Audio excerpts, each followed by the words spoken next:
Production support for the weekly special is provided by Smithville, a locally owned business serving central and southern Indiana since 1922, with residential and business internet, voice, and security services. Smithville, local pride, global technology. Information at smithville.net. And by WTIU members. Thank you. We're at the circus here on the weekly special.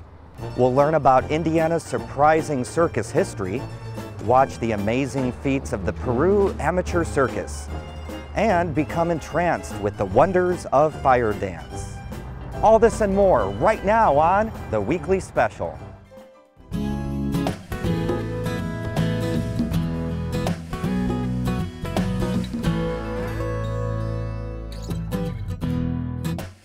Here we are at the circus capital of the world. What a show we're going to have for you today. I just got here and already have met the ringmaster, and we're going to have a chance to talk to you in just a little bit. But first, why the circus in Peru, Indiana? Let's find out. It all started with Ben Wallace.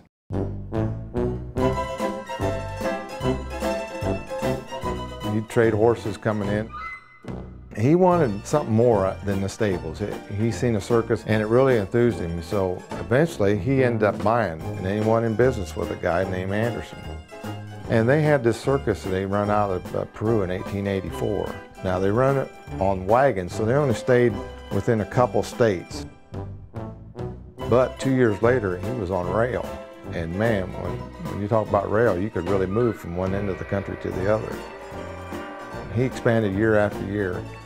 When we get into about 1907, he buys up Carl Hagenbach's Wild Animals. When he finally makes the connection and he gets the title, he changes to Hagenbach Wallace. Anybody that knows circus knows Hagenbach Wallace is out of Peru, Indiana. Pretty soon, there's a couple bankers out of Peru, they buy up a circus. Great Depression came not too long after, 29, he bought it. And in 30, 31, the Big Depression came, so it really put him down. And he ended up shutting down like Sells Floto and Sparks Circus. So he only run about 2 or 3 out of here. But the Hagenbach Wallace still survived. And then he sold the place in 44 too. And then it just was no circus whatsoever here. It just went stalemate for a long time. There was nothing here. And then about 57, there were some circus fans decided, boy, we got to do something. It's just too much circus stuff here. And, you know, that was their hobby. They wanted, some of them retired. They wanted to come back here. That was the whole bottom line here. Let's have a museum. We could save all these artifacts. So they got together a parade. And boy, it's such an overwhelming the people about the parade circus and everything that they put on a couple acts on the courthouse lawn the next year.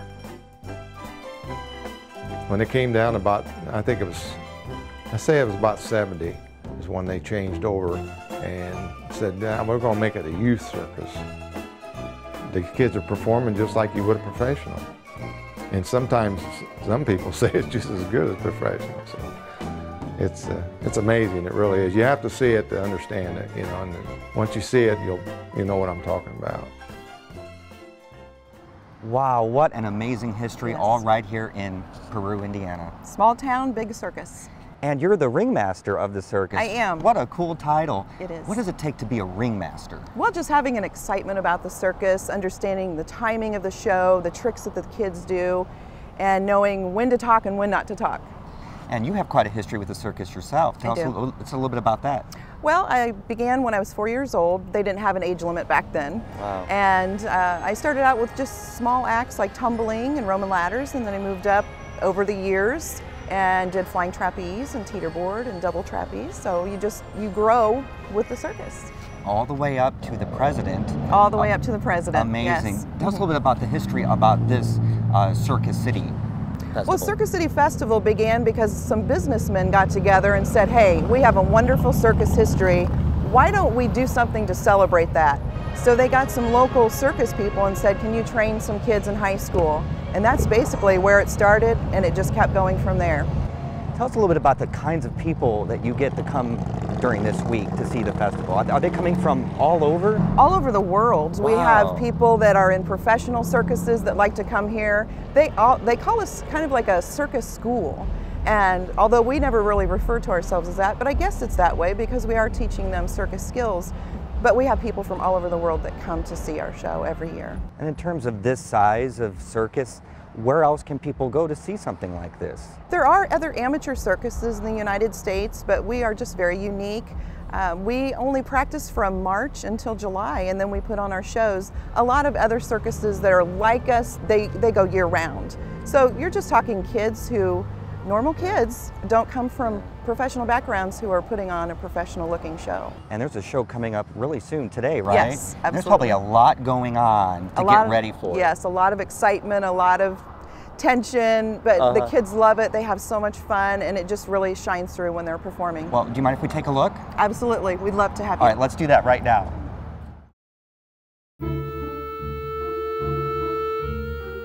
For most Hoosier kids, the idea of running away to the circus is a far-fetched dream. But for the kids of Peru, running away to the circus isn't just a reality, it's a 53-year-old legacy. The Peru Amateur Circus is amateur in name only. I don't think you can go anywhere and see a more skilled circus performance than you see in Peru, Indiana. Back when we got started, there was just a few kids involved. It has grown and grown and grown over time. We're now up to over 200 kids a year that perform in the circus. They're all aged 7 to 21, and they all live and go to school in Miami County. All of our circus trainers are actually former performers that have gone through our program, gone on to do other things. Some of them have performed professionally, come back here to train the kids, and that's where they learn their skills, and it's just a cycle that keeps revolving.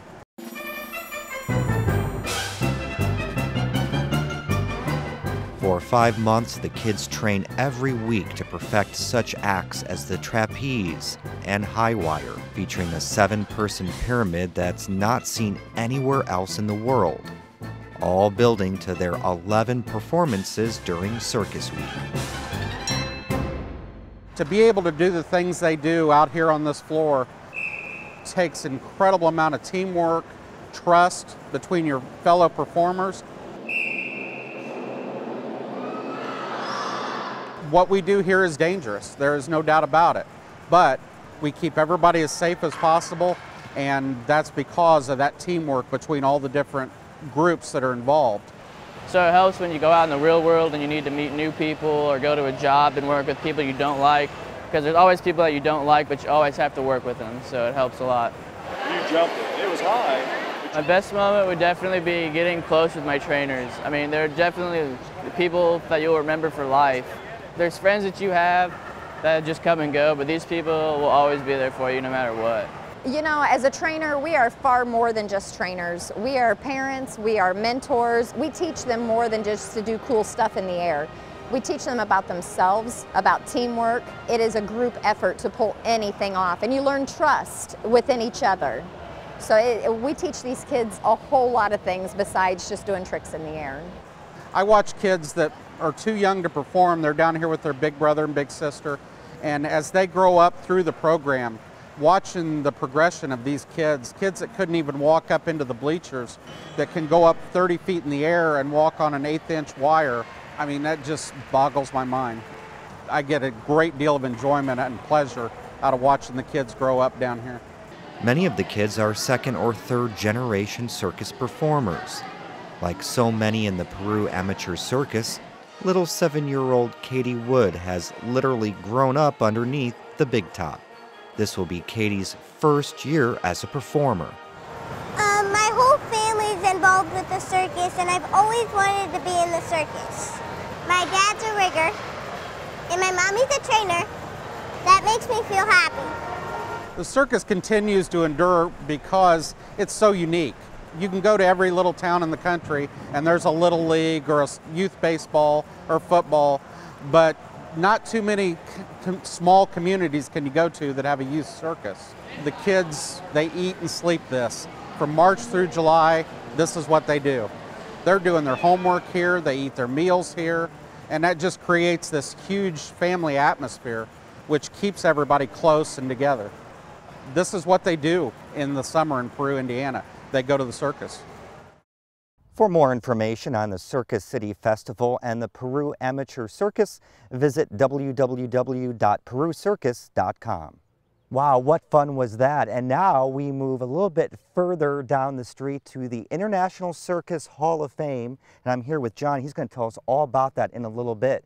But first, we're going to meet someone who hopes to someday make the big top here.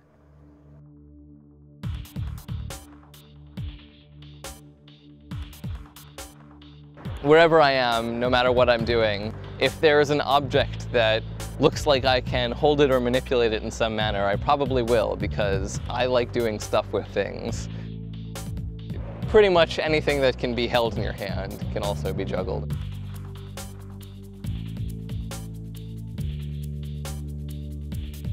Contact juggling is a form of juggling where the object stays on the body the entire time. You never lose contact with whatever it is that you're juggling. I started about a decade ago. I was interested in magic performance. One day I was at a Renaissance festival in South Florida. I saw somebody contact juggling and it looked very much like magic. And it inspired me to go out and learn it, and only later did I realize it was not in fact magic, but juggling. Ever since then I've been a juggler and not a magician. It requires a lot of balance and a lot of awareness of your body.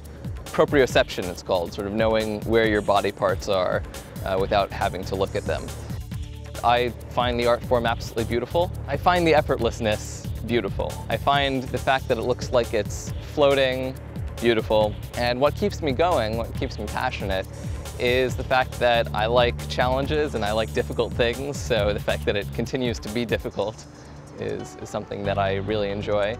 And when I first started, one of the driving factors was the fact that so few people did it. So when you go out on the street and you perform, everybody's amazed because nobody's ever really seen it before.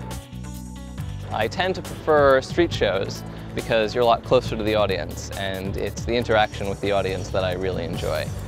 Initially, you have this high from being able to see everybody enjoying your art form, and that itself is wonderful. If you're out there performing, you get into that flow. It's like the zone, basically. It's a meditative state, it really is, and everything else goes away, and it's wonderful.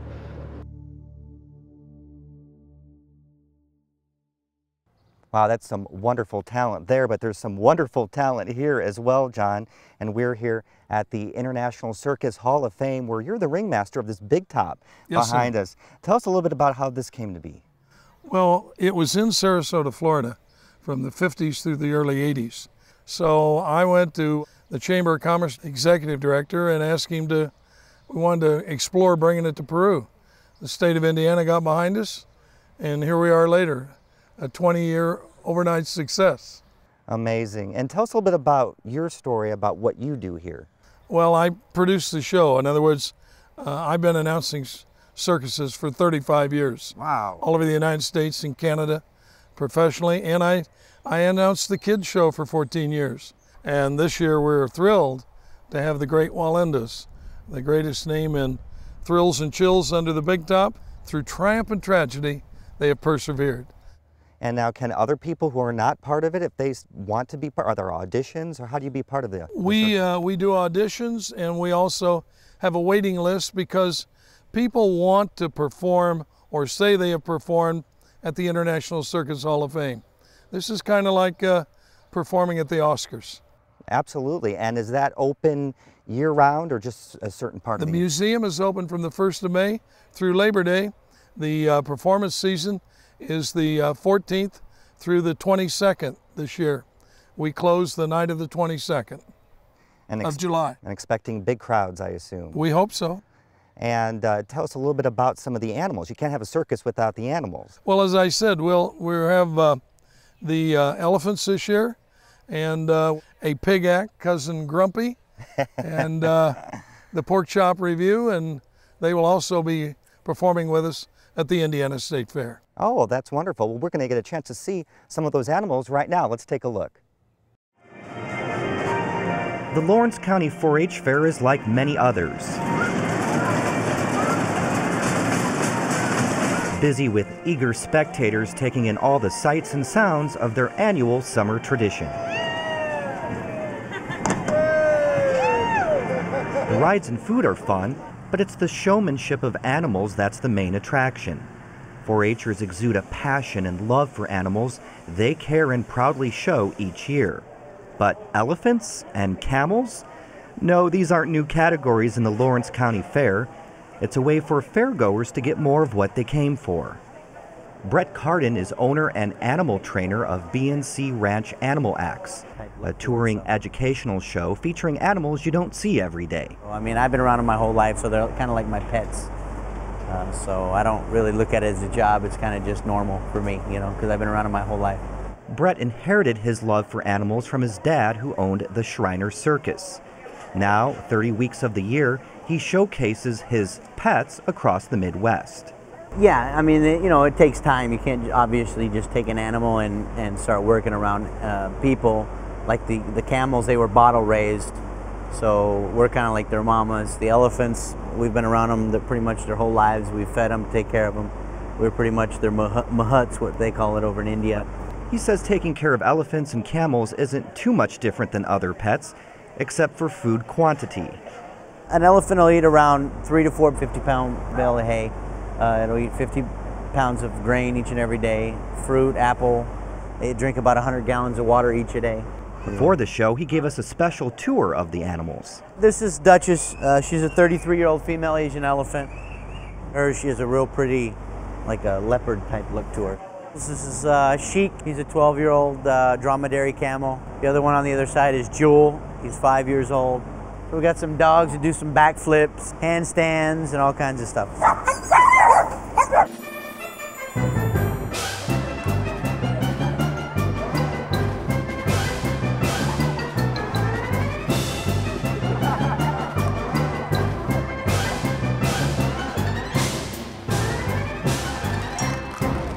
The crowd still gathers and anticipation rises, waiting for that first glimpse of an elephant. When they come out, the kids are like, wow, you know. Some kids haven't seen elephants up close, so it's a shock sometimes. I've seen an elephant only once. I came here because this is the first time I've been able to see elephants at the fair. My thing is the elephants. My wife, she does the camels and the horses and the dogs and things like that, but my love is with the elephants.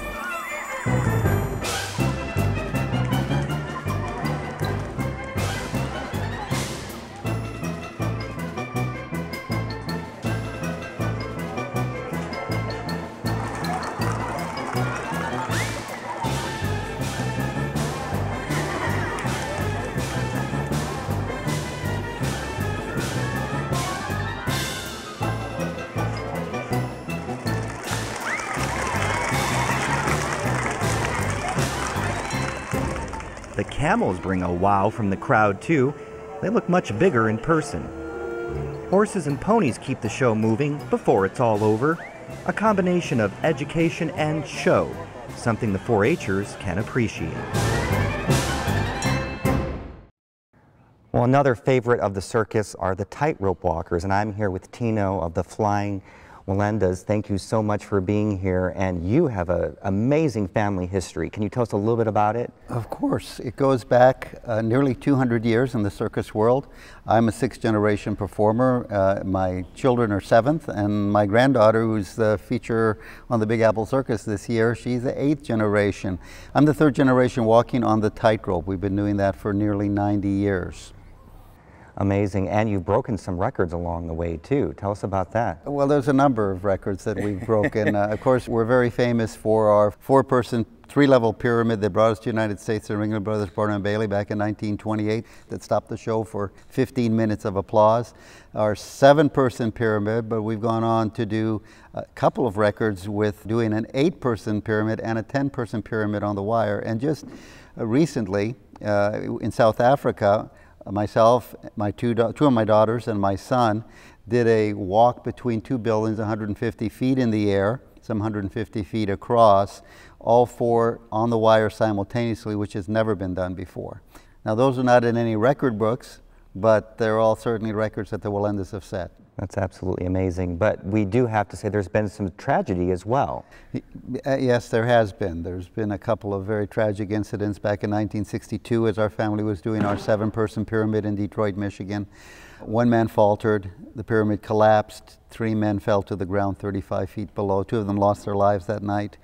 The third one was my Uncle Mario, and thank God he survived, but he is paralyzed from the waist down from that point until now. But the Wallendas never stopped. The next night, even though my grandfather had a cracked pelvis, double hernia, and the loss of all that lives of family members, he and the remaining members of the troupe were back on the wire performing again.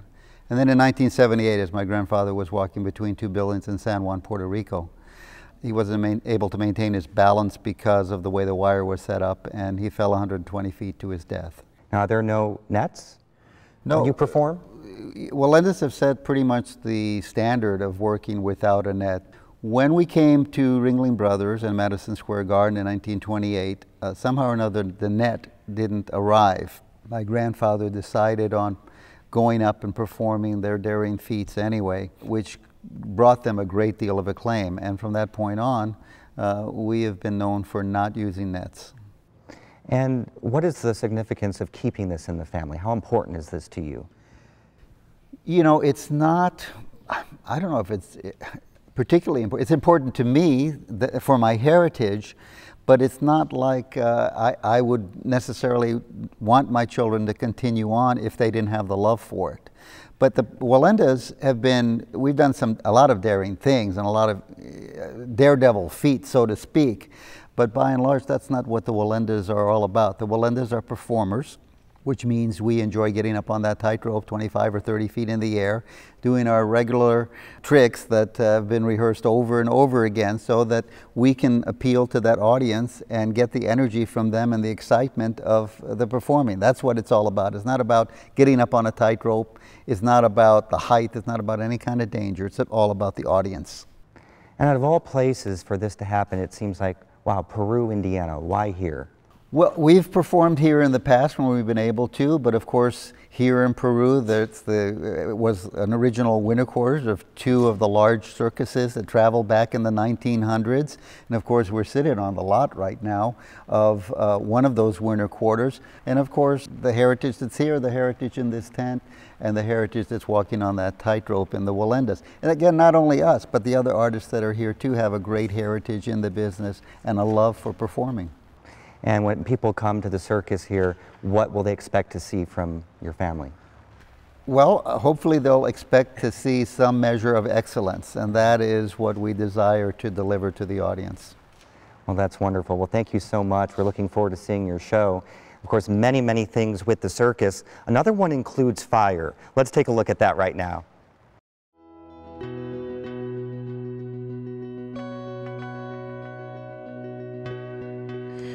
The moon rises high over the forest. The grass under your feet vibrates and shifts with the beat. A sensuous melody tickles your ears, and before your eyes, a slinky form moves into the firelight. Well, the first time I saw it, I just thought it was beautiful and hypnotizing, and I'm a very large talker, but I actually got very quiet when I saw it and just kind of stared and was mesmerized by it. But it was probably about 3 to 4 months later that someone came through my life, literally was at my house staying over for a night, that changed it. And she had these soft little balls on the ends of yarn that she was spinning around. And I said, oh my gosh, you can do fire. I spent about 40 hours a week just researching on the internet and seeing what I could find and what I could learn about this art form. The particular tool I was learning was called POI, P-O-I. It really went from something I could never do to, oh my God, this is amazing, I have coordination, like overnight. And within 2 months, I lit on fire for the first time. The hardest tool is POI. And the reason that people say it's the hardest is because if you mess up, it doesn't hit the ground. It smacks you in the face. It hits you in the stomach. It catches your hair on fire. It is attached to your fingers. And so once I had that realization that I've already learned the hardest tool, it made everything else from that point a much easier battle. I am a fluid and sensual dancer, making it more about the fire and the dance. The element is beautiful and it's dangerous and it's graceful, but it's destructive. If you don't have the respect for it, you can't create that beauty and that art that can come out of it. And I've never seen art with fire before. So it was beautiful to see something that was so hypnotizing, intoxicating, and powerful all at the same time. It just sucked me in.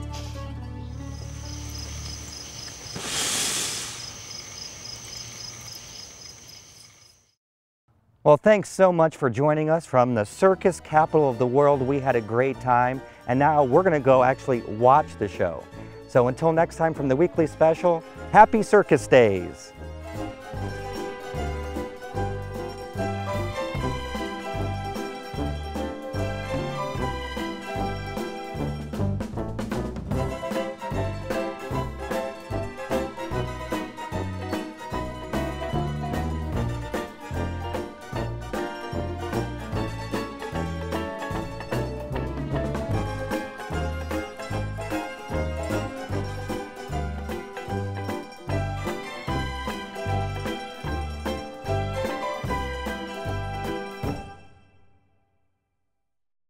Production support for the weekly special is provided by Smithville, a locally owned business serving central and southern Indiana since 1922, with residential and business internet, voice, and security services. Smithville, local pride, global technology. Information at smithville.net.